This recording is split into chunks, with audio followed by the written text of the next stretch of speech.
అందరికీ నమస్కారం. శ్రీ కేదారేశ్వర వ్రత కథ.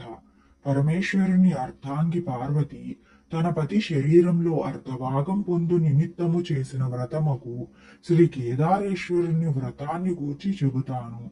శ్రద్ధతో వినవలసింది అని సూతుడు సౌనకాదులకు చెప్పెను. శివుడు పార్వతీ సమేతుడై కైలాసమున నిండు సభయందు కూర్చొని ఉండెను. సిద్ధ సాధ్య కింపురుష యక్ష గంధర్వులు శివుణ్ణి సేవించుచుండిరి. దేవముని గణాలు శివుణ్ణి స్తుతించుచుండిరి. ఋషులు మునులు అగ్ని వాయువు వరుణుడు సూర్యచంద్రులు తారలు గ్రహాలు ప్రమదగణాలు కుమారస్వామి వినాయకుడు వీరభద్రుడు నందీశ్వరుడు సభయందు ఉపవిష్ణులై ఉన్నారు.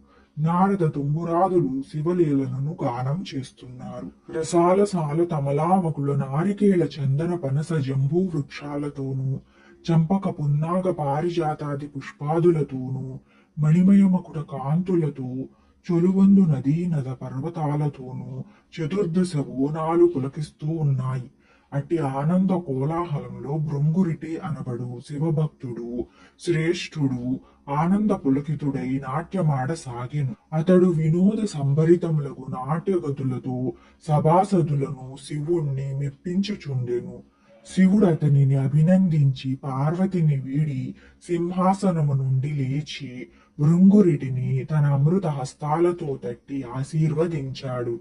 అదే అదునునందు భృంగి మొదలుగా గల వంది మగాదులు శివునకు ప్రదక్షిణ చేసి నమస్కరించారు. ఇది గమనించిన పార్వతి భర్తను చేరి, నాథ, నన్ను విడిచి మీకు మాత్రమే వీరెలా నమస్కరించిరి? ఆటపాటలతో మిమ్మల్ని మెప్పించి మీ నుండి నన్ను వేరుపరచి ఇట్లేలా చేసితిరి అని ప్రశ్నించను. అంతట శివుడు సతీమణి పార్వతిని సంధిటకు తీసుకొని, దేవి, పరమార్థ విధులకు యోగులు నీ వలన ప్రయోజనం కలుగజేయబడవని నిన్నిట్లు ఉపేక్షించి నాకు మాత్రమే నమస్కరించారని జవాబిచ్చాడు. సాక్షాత్ పరమేశ్వరుని ఇల్లాలినయ్యుండి యాదండ ప్రణామములకు నోచుకోని అయోగ్యురాలనని కోపగించి ఈశ్వరునితో సమానమగు యోగ్యతను ఆర్జించుకొనుటకై తపస్సును నర్చుటకై నిశ్చయించుకొన్నది. కైలాసమును వదలి శరభ శార్దూల గజాలు గల నాగ గరుడ చకవాక పక్ష సముదాయంతో నానావిధ ఫలపుష్ప తరులతాదులతో కూడుకొని ఉన్న సస్యశ్యామలమైనట్టి గౌతమాశ్రమానికి వచ్చింది. ఆశ్రమవాసులు ఆమెను చూచి అతిథి మర్యాదలు అనర్చి, తల్లి, నీవెవ్వరవు, ఎవరి దానవు, ఎచ్చట నుంచి వచ్చితివి, నీ రాకకు గల ఆంతర్యం ఏమిటి అని పార్వతిని ప్రశ్నించారు.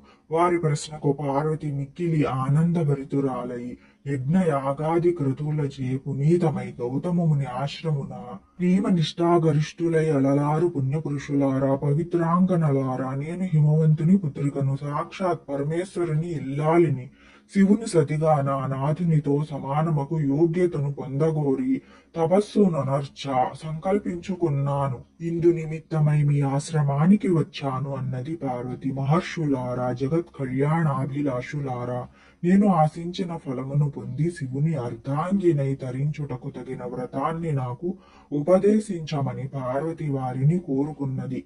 అందుకు గౌతముడు, పార్వతి ఈప్సితార్థదాయకమగు ఉత్తమ వ్రతము ఒకటి ఉన్నది, అది కేదారేశ్వర వ్రతము. నీవు ఆ వ్రతాన్ని ఆచరించి మనోభీష్ట సిద్ధి పొందవలసిందన్నాడు గౌతముడు. వ్రత విధానాన్ని వివరించమని పార్వతి గౌతముణ్ణి కోరింది.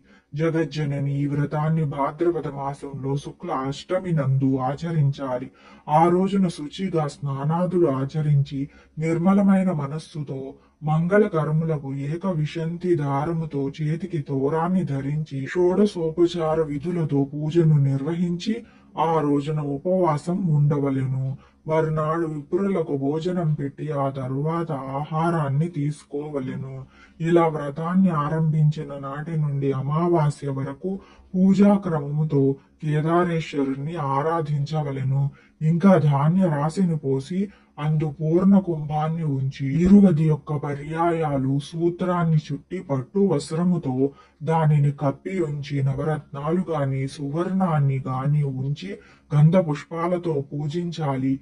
దేవి 21 మంది బ్రాహ్మణులను రప్పించి వారి పాదాలను కడిగి కూర్చుండబెట్టి యథావిధిగా ధూపదీప గంధ పుష్పాక్షతలతో పూజించి భక్ష్య భోజ్య నైవేద్యాలను కదళీ జలాలు పనసలు ఆరగింపచేసి తాంబూల దక్షిణలిచ్చి వారలను తృప్తిపరచవలెను.